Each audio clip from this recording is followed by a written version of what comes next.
తెలంగాణలో ఎంతో ఘనంగా జరిగే నాగోబా జాతరకు ఏర్పాట్లు పూర్తయ్యాయి. ఆదివాసీల సంస్కృతి సాంప్రదాయాలు ఉట్టిపడేలా జరుపుకునే ఈ జాతర కోసం ప్రత్యేక ఏర్పాట్లు చేసింది ప్రభుత్వం. ఆదిలాబాద్ జిల్లా కేస్లాపూర్లో జరిగే నాగోబా జాతరకు దేశంలోనే రెండో అతిపెద్ద గిరిజన జాతరగా గుర్తింపు ఉంది. భక్తులు పెద్ద ఎత్తున తరలి వచ్చే అవకాశం ఉండడంతో అందుకు తగ్గట్టుగానే ఏర్పాట్లు చేసింది ప్రభుత్వం. ఈ రోజు రాత్రి ప్రారంభమయ్యే ఈ జాతర ఫిబ్రవరి 4 వరకు జరుగుతుంది.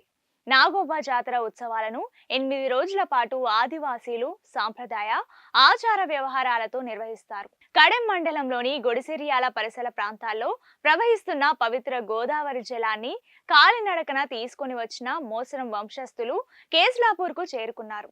రాత్రి 10 గంటలకు మహాపూజతో జాతర ఉత్సవాలు ప్రారంభం కానున్నాయి. ఈ పవిత్ర జలాలతో నాగోబాను అభిషేకించనున్నారు.